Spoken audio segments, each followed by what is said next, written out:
Cê usa a manga da camisa que é dobrada, calça bag bem rasgada porque eu sou fuleiro. Se eu vou pro centro no domingo do perfume, eu uso pingo que deixa fedendo o prédio inteiro. Pente redondo tem, cê me pergunta, eu lhe respondo. Eu tomo pinga com a domingas, dançando, curtindo Wanda e não consigo nem levanta pra mudar o disco. Um bicho velho cheio de isco, mal serve pra banar. Tô comendo bem no restaurante, motilenta. Cozinheira é uma nojenta que vive limpando a venta no avental. Eu tô passando mal, tô com saudade, manhã.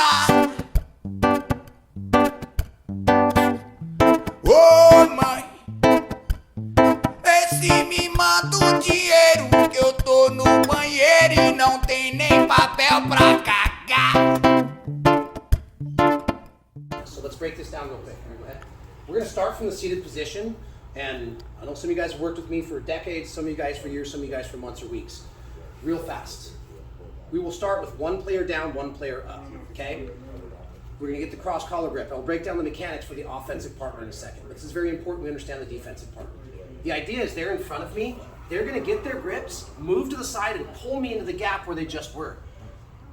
This player is going to be standing both times. I can gather a little less momentum when I'm the seated partner, okay? So just make sure that when they pull me forward, you guys don't do anything, don't face plant, right? Kids have to make sure they understand this because sometimes they don't understand the principles of blocking and then they bump their face, somebody's bleeding on the mat, the whole deal. So when you're the partner up here, letting your other partner do the collar drag, they go to the side, they pull my forehead towards the mat. Just don't frame, just like we would not post with the straight arm anyway when we do our break falls. Same thing, it's like a forward break fall.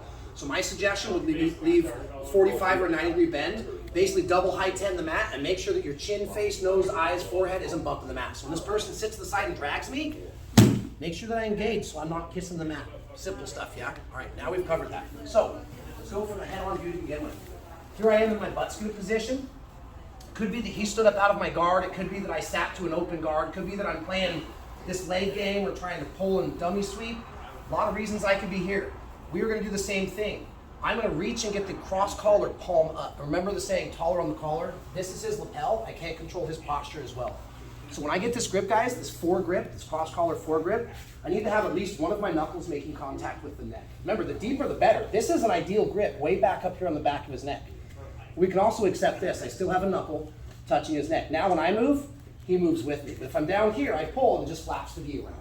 So I want to be able to control the posture. Now, see the invisible railroad tracks? We're both fighting in the middle of the train tracks right now. For me to do any type of effective collar drag, especially the seating one first, I need to get off of the tracks and pull his forehead where my butt just was.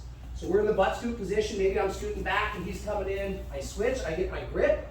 I don't have to start heavy on the collar as long as I can get my grip.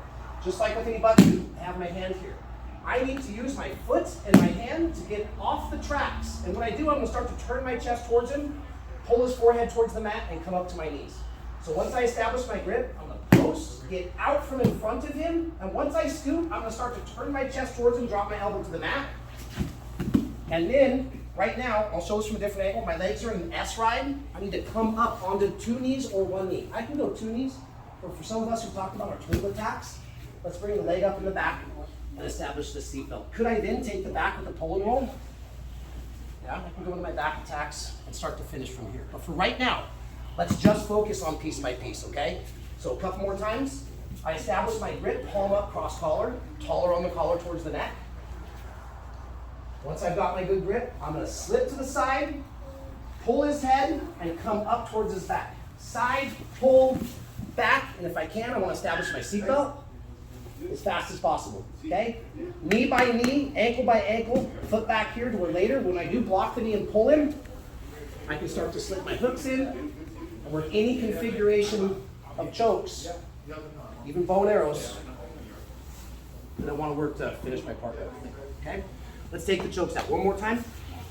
Go a little bit of a different angle so everybody can see it. I'm here, maybe I butt scoop back, establish my grip, come up, hit the seatbelt, covered. Easy? Okay, We got even today, small class, so I get a lot of eyeball time on you guys. We'll run this for 5 minutes. If we need a 6, we'll take it. Ready? 1, 2, 3.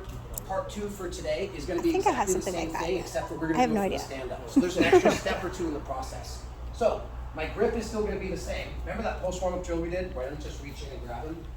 That's realistic on brand new people that don't know how to guard the collar. If anybody's been doing jiu-jitsu for a while with any type of decent coaching, let's say, dude, protect your collar. Slap those hands, move aside, strip grips, yeah? So we're going to use that post warm-up drill to help us establish our collar grip for the first part.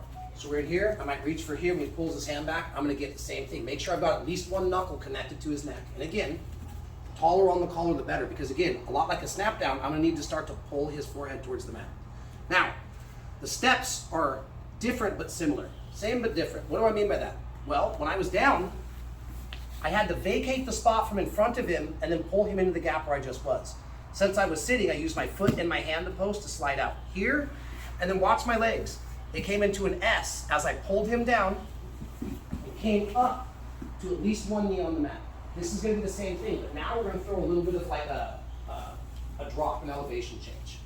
So, without partner real fast, whether I just establish my grip or whether I tap the hand to get my grip, partner's in front of me. I'm not going to step sideways. I'm going to step sideways, but also step deep. I'm going to start to circle towards their back.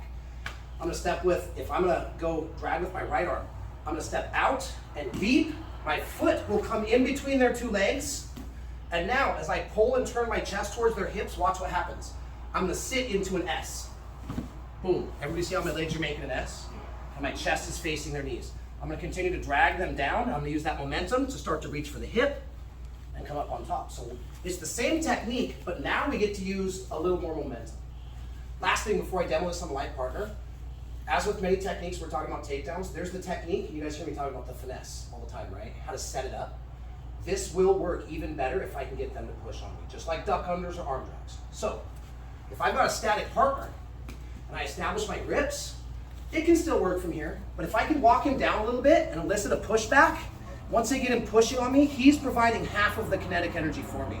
Now I'm going to step to the side and forward. My foot is going to sneak forward, and as I pull, I'm going to sit to the S. So I push, he steps back, step, step, sit, drag, and I'm right up. Again, heavy chest pressure. Let's establish that seat belt. Knee to knee, ankle to ankle, and hold this, okay? We're going to run this for like 6 minutes. I will demo this a few more times, and then we can start adding, if we want to, our back take, and whatever series of finishes that I want to do from there. So we're technically going to do this 2 more times. Let's just do the collar drag, and then we can go collar drag to back take with the finish. So 2 more times. Get to the grip I want.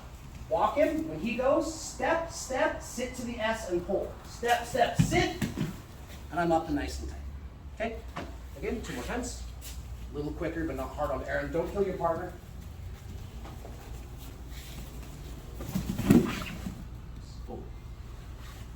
Just make sure that I'm getting off the train tracks. Stepping, turning, S.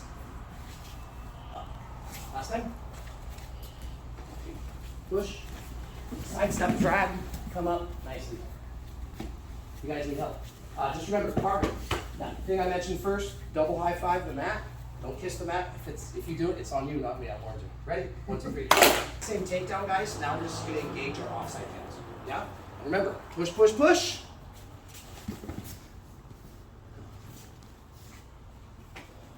Grab, grab. Moving, moving, moving. Push, push, push. Pull. Come up and seatbelt. One more time.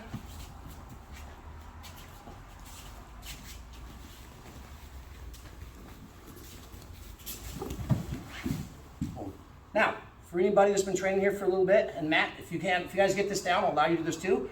Practice our pull and roll.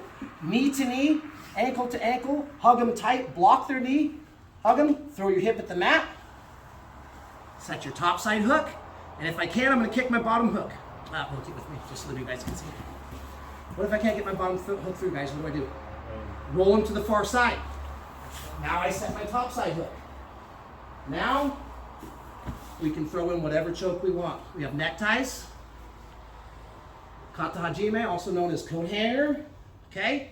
Or if I want to keep that same cross collar foregrip, now we can start to climb to our bow and arrow. What if bow and arrow goes bad? I have Arm bars. What if he sits up on the arm bar? Triangles. Also, start to have feeds for the back again. It's a never-ending loop. We just gotta know the program and rep it when we're able. 6 minutes on this, guys. Ready? 1, 2, 3. Should give us enough time to roll for those that want to roll.